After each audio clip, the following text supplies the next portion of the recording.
Salut à tous, c'est Elias, j'espère que vous allez bien. On se retrouve aujourd'hui pour une nouvelle vidéo. J'avais envie de discuter avec vous du cauchemar nigérian qui vient tout juste d'accorder une interview au journaliste Brett Okamoto pour ESPN.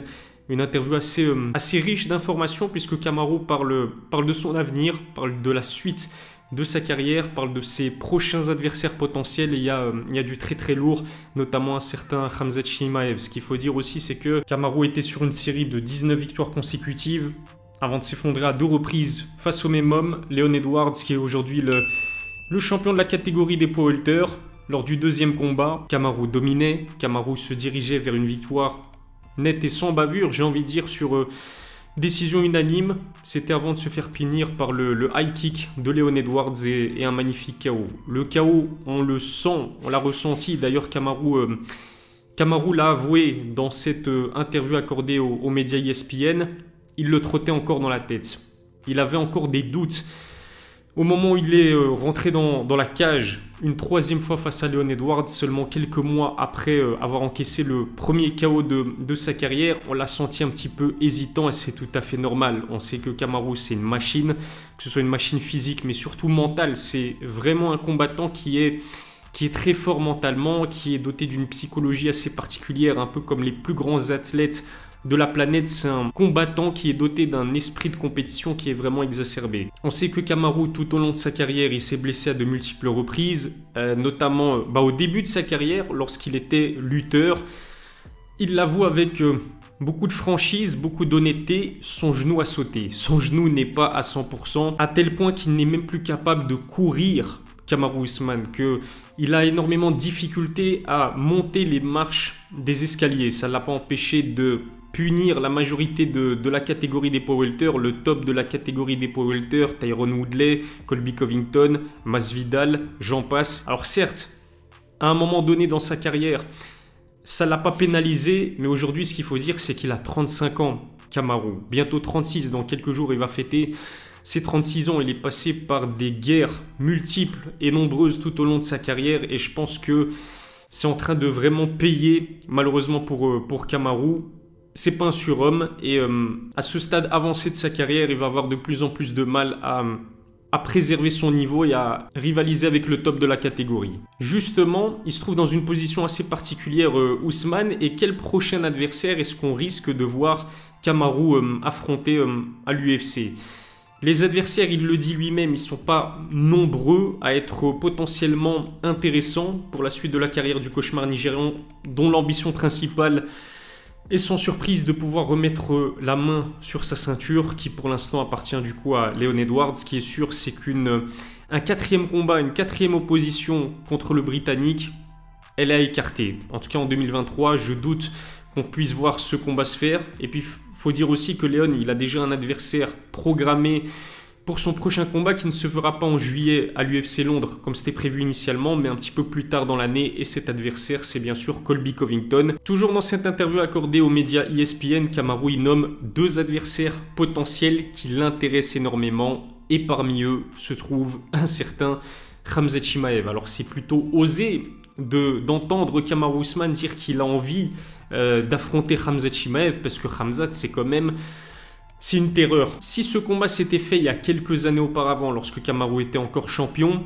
la balance penchait légèrement en faveur du champion en titre à l'époque, qui était Kamaru Usman, parce que Kamaru roulait justement sur la division. Il était dans une spirale extrêmement positive, ce qui n'est plus le cas aujourd'hui, avec 2 défaites consécutives, dont le premier KO qu'il a subi au cours de sa carrière. Pour moi, et je vais peut-être vous choquer, mais Khamzat a absolument tout ce qu'il faut pour envoyer Kamaru à la retraite. Juste avant de poursuivre, remerciement particulier à Others Nutrition qui sponsorise mes vidéos. Others, c'est une marque de compléments alimentaires produite à 100% sur base de végétaux. Les produits sont sains et leur prix défie toute concurrence. Avec le code COVER10, vous bénéficiez de 10% de réduction. Si ça vous intéresse, rendez-vous sur leur site, le lien se trouve dans la description. Déjà, ce qu'il faut dire, c'est que Khamzat, il est beaucoup plus jeune que Kamaru. Il y a 8 années qui séparent les 2 combattants. Khamzat est très jeune encore, 28 ans, mais il n'est pas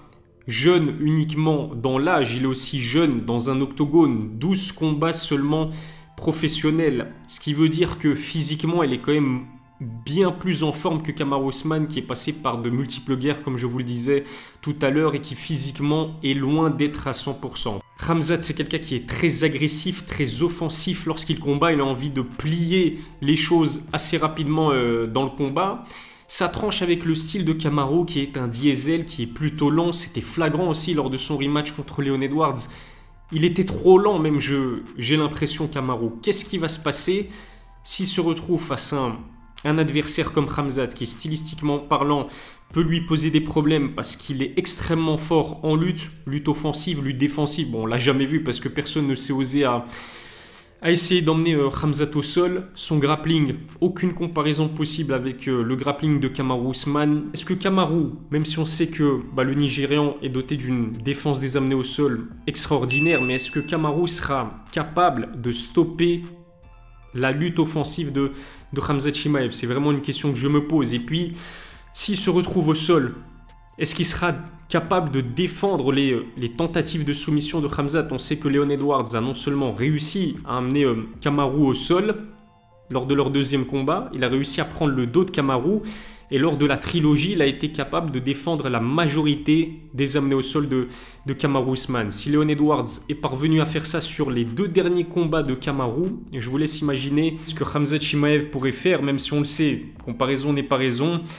Kamaru devra en tout cas faire en sorte d'utiliser son cardio pour mettre la pression et fatiguer Khamzat. On sait que le Tchétchène a montré face à Gilbert Burns qu'il pouvait se montrer indiscipliné.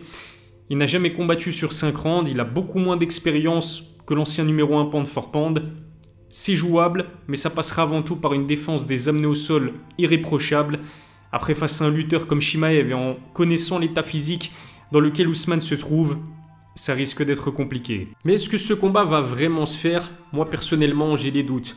Kamaru Usman intéressait Khamzat, on le sait, à de multiples reprises. Il a déclaré haut et fort qu'il voulait affronter le cauchemar nigérian, mais ce qu'il l'intéressait en fait Khamzat, au-delà de Kamaru Usman, c'était bien évidemment le titre, la ceinture des poids welter. Kamaru reste un adversaire prestigieux, mais il n'a plus la ceinture. Alors est-ce que Khamzat sera prêt à passer par un gros cutting pour valider les 77 kg pour affronter Kamaru Usman, qui certes est classé challenger numéro 1 de la division des poids welter?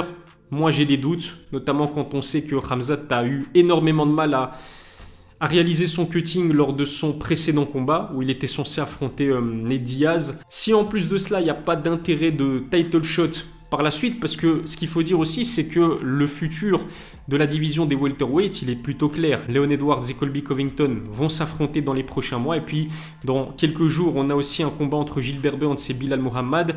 S'ils ont accepté de combattre Burns et Mohamed, c'est parce que je pense qu'ils ont eu des garanties de title shot ensuite. Le vainqueur de Gilbert Burns et Bilal Mohamed affrontera le vainqueur de Leon Edwards et Colby Covington, et à mon avis ça se fera pas avant 2024. D'ici là, normalement Khamzat Chimaev aura fait son retour dans la catégorie des poids moyens face à Paulo Costa. Le combat il est prévu, normalement rien d'officiel, mais c'est sur la bonne voie comme l'a indiqué Paulo Costa il y a quelques jours.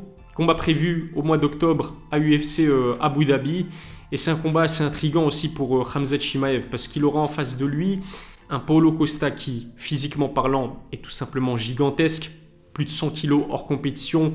Pour arriver à valider 84 kg par la suite lors de la pesée, Paulo Costa, comme tous les Brésiliens, j'ai envie de dire, comme Alex Pereira par exemple, il doit passer par un gros cutting. Excellente défense des amenés au sol, ceinture noire de jiu-jitsu brésilien, 2 points qui peuvent faire mal aussi. Paulo Costa, c'est un adversaire compliqué pour Khamzat Chimaev, et j'ai vraiment hâte de voir ce que ça peut donner. Bien évidemment que si Khamzat parvient à battre Paulo Costa, la suite de sa carrière, il est très clair. Title shot dans la catégorie des poids moyens, ça tombe bien parce que Israel Adesanya, il a besoin de sang frais. Aussi, j'ai envie de dire, le stylebender. Alors, à moins qu'il ne décide de monter en catégorie, d'aller affronter Jamahal Hill dans la division des lourds légers, quel autre challenge il reste à Israel Adesanya? Voilà ce que je pouvais dire concernant l'envie de Kamaru Usman d'affronter Khamzat Chimaev. Est-ce que ça vous intéresse? Est-ce que vous avez envie de voir ce combat se faire? Dites-le moi dans les commentaires. Je vous remercie de m'avoir suivi. Si ce n'est pas encore fait, abonnez-vous à ma chaîne, activez la cloche pour recevoir les notifications, lâchez un pouce bleu, ça fait toujours plaisir. Je vous remercie de m'avoir suivi. Je vous donne rendez-vous très vite pour une nouvelle vidéo. D'ici là, prenez soin de vous.